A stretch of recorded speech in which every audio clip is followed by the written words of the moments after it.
सतगुरुदेव की जय। वीडियो को लाइक शेयर कमेंट ज़रूर करें और चैनल को सब्सक्राइब करना ना भूलें।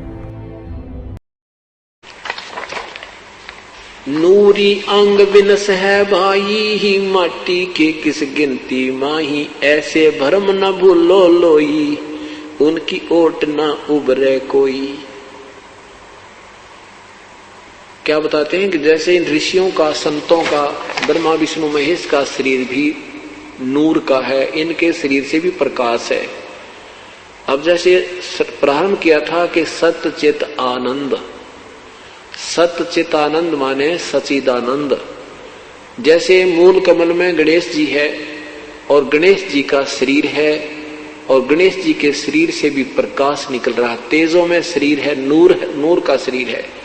और इस इनके शरीर को अगर ओरिजिनल शरीर को देख ले तो आपकी आंखें फट जाएं, इतने अच्छे लगेंगे वो शरीर में, इतना सुंदर। जैसे अभी हम किसी सुंदर शरीर को देखते हैं, कोई सुंदर वस्तु देखते हैं, कोई अच्छी नई कार देख लेते हैं, उसकी तरफ ध्यान से देखते ही रह जाते हैं। तो ऐसे हमारा प्रभावित है ये आत्मा उस सुंदरता को देखने के लिए, क्योंकि वो वास्तविक सुंदरता जिसको हम यहाँ देखते हैं, किसी वस्तु में देखते हैं, कोई अच्छा गाड़ी को सुंदर देख कर प्रभावित हो जाते हैं, किसी और चीज को देखकर हम प्रभावित होते हैं, तो वो जो सुंदरता है उस परमात्मा में है सारी, वो पूर्ण परमात्मा में वो सच्चित आनंद है। अब जैसे श्री गणेश जी का अगर तुम शरीर देख लो, जो मूल कमल में आपकी दृष्टि कभी चली जा तो आपकी आत्मा वापस नहीं आ सकती वहां से, इतना अट्रैक्शन हो जाता। क्योंकि हम तो पतंग हैं और वो एक उनमें आकर्षण है, और हमने उस रोशनी की आवश्यकता, उस परमात्मा का जो शरीर हमने देख रखा है, आज हम उसको ढूंढ रहे हैं। अब हमने जो कुछ भी दिखाई देती है हमें वही दिखता है कि शायद ये भगवान ना हो जिसने हम छोड़ के आए थे, जिसको हम देख देख कर प्रसन्न रहा करते थे। ये पतंग जो दीपक पर गिरते हैं ये इसलिए गिरते हैं कि शायद ये भगवान है जिसकी हमने तलाश है, जिसको हम तो त्याग आए थे, और वो जलते ही मर जाते हैं। तो ऐसे परमात्मा हमें याद दिला। तो ऐसे ही इन सबका नूर है, इनके शरीर में प्रकाश है, तेजों में शरीर है, इनका नूर का शरीर है। विष्णु जी का, ब्रह्मा जी का, शिव जी का, इनका एक जैसे वाट का शरीर है, इनके शरीर से भी प्रकाश है, इनका लोक भी प्रकाश में है, इनके लोक से भी प्रकाशित है, यानी इनका लोक में भी प्रकाश है, हीरे में प्रकाश होता है, ऐसे इनके शरीर में प्रकाश है। तो ये नादान संत ना तो कहीं पहुंचे हैं, ये देख लेते हैं। एक तो कमल ऊपर से देखा जाता, अंदर जब दृष्टि जाती है ऊपर से कमल दिखाई देगा, उसमें पंखड़ियां दिखेंगी, उसकी पंखड़ियों के बीच में एक सुई की नोक टिक है, इतना निशान है, और उसमें एक बहुत जोर की रोशनी जाएगी, वो रोशनी के साथ आत्मा उसमें प्रवेश कर जाएगी, जिसकी वो इतनी साधना होगी कि वो कमल खुल जाए, खिलकर खुल जाए।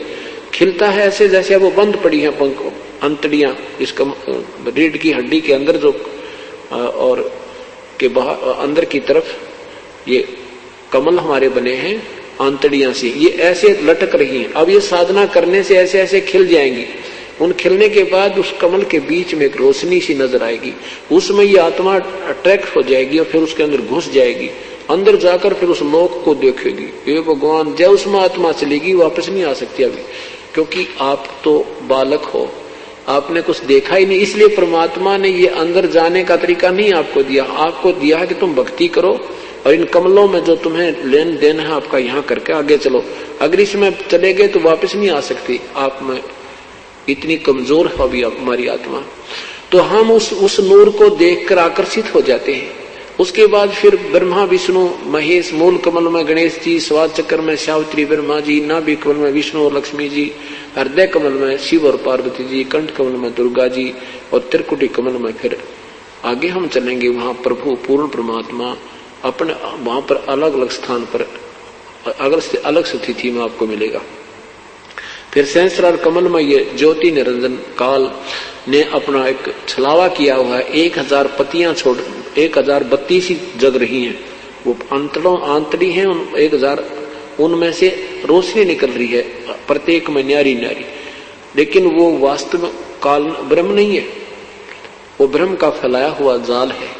और वहां तक पहुंचने वाले को कुछ क्रेडिट अधिक मिल जाता है, उसको अलग से एक स्वर्ग लोक में, महास्वर्ग के अंदर एक अलग स्थान बना रखा है, वहां बहुत लंबे समय तक वो रह जाता है। ऐसे ही इसने अपनी वो स्थिति बना रखी है। जैसे पर्वत पर चढ़ते पर्वतारोही, अब वो वहां डले ढोरे हैं, वहां चढ़ते हैं, उस जो चढ़ जाते हैं उनको सरकार इनाम दे देती है, कितने नौकरी लगा देते हैं, इस करके ऐसे ये जो साधना है इनका ये फल है।